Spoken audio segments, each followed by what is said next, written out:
Si tu veux par exemple analyser ta stratégie business, voici certains signes qui doivent t'alarmer. Tes ventes ou ton business n'augmentent pas. Si tes ventes n'augmentent pas, ou pire, si elles diminuent, c'est que c'est un signe évident que quelque chose ne va pas dans ton business.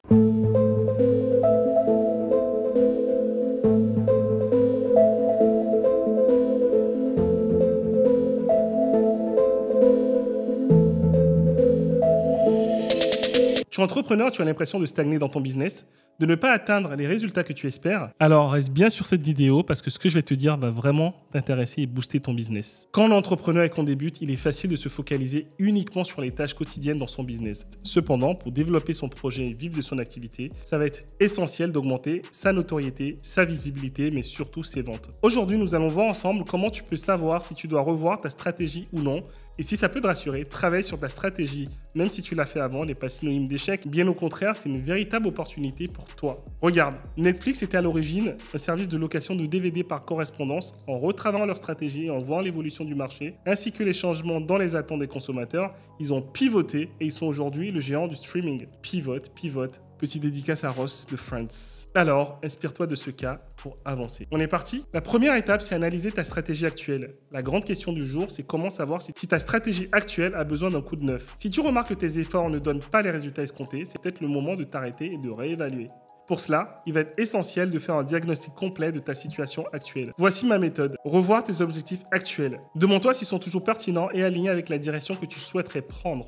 Reprends les chiffres spécifiques à ces objectifs et analyse-les. Que penses-tu de ces résultats? Faire un point global sur ta situation. Utilise la matrice SWOT pour identifier les forces, faiblesses de ton projet, ainsi que les opportunités et menaces externes. Pose-toi ces questions essentielles. Dans quel sens j'ai envie d'aller? Quelles peuvent être mes priorités, mes opportunités sur le marché? Quelles sont les ressources nécessaires dont j'ai besoin pour réussir?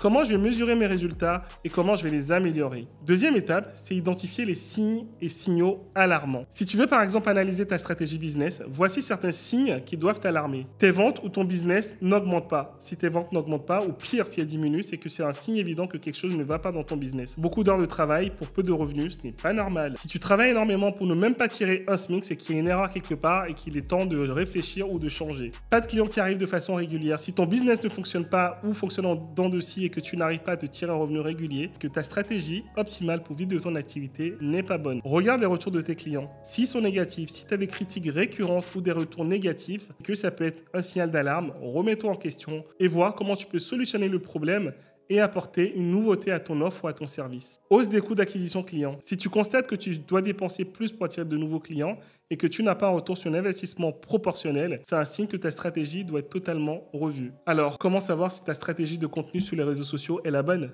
Je sais que tu te poses cette question et je te réponds. Si tes publications sur les réseaux sociaux ou ton contenu ne génèrent pas d'engagement, cela indique tout simplement que ta stratégie de communication n'est pas la bonne et que tu ne cibles pas les bonnes personnes. Si tu ne remplis pas tes objectifs de conversion via les réseaux sociaux, ça peut être par exemple obtenir des clients via les réseaux sociaux ou obtenir de nouveaux clients grâce à ta newsletter ou grâce à un freebie. Si tu observes zéro conversion via tes réseaux sociaux, c'est que ce que tu apportes ne les intéresse pas, tu mets en place des choses qui ne sont pas optimales, qu'il est temps de revoir. Bref, je t'ai fait une liste non exhaustive, il existe bien évidemment de nombreux facteurs à analyser lorsqu'on retravaille sa stratégie, mais si déjà tu te focalises sur ces éléments, tu observeras du changement. La troisième étape, c'est retravailler sa stratégie. Une fois que tu as fait ton analyse et identifié les signes alarmants, tu vas retravailler ta stratégie en commençant par redéfinir tes objectifs. Pour cela, ce que tu vas mettre en place, c'est bien évidemment la méthode SMART, c'est des objectifs cohérents et mesurables. Ensuite, tu vas redéfinir ta cible. Tu vas vérifier que tu connais bien ta cible et tu vas aussi vérifier si leurs attentes ont évolué ou pas depuis ton dernière analyse. Une fois que c'est fait, tu vas reprendre ton SWOT et regarder ce que font tes concurrents. Et tu vas te demander quelle stratégie fonctionne pour mes concurrents, comment je peux m'en inspirer sans copier,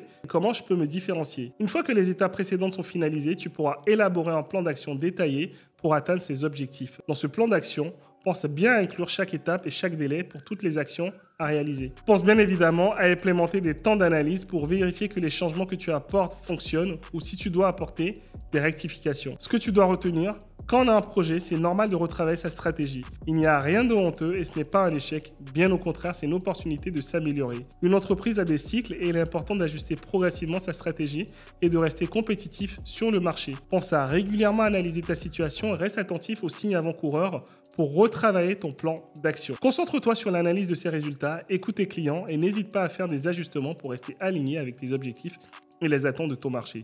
Ces actions ne peuvent qu'être bénéfiques pour ton entreprise et pour la booster et la développer. Crois-moi, je mange mon chapeau si ce n'est pas le cas. Si cette vidéo t'a plu, n'hésite pas à laisser un like ou un commentaire. Et pour plus de conseils, je t'invite à suivre ma chaîne YouTube Steve Zumpeneau, à la partager à tes amis ou à des personnes que ça pourrait intéresser dans leur business. Ici, on parle de comment trouver des clients et de booster son business. À bientôt pour de nouveaux conseils pour développer ton projet sur des bases solides. Chapeau à toi!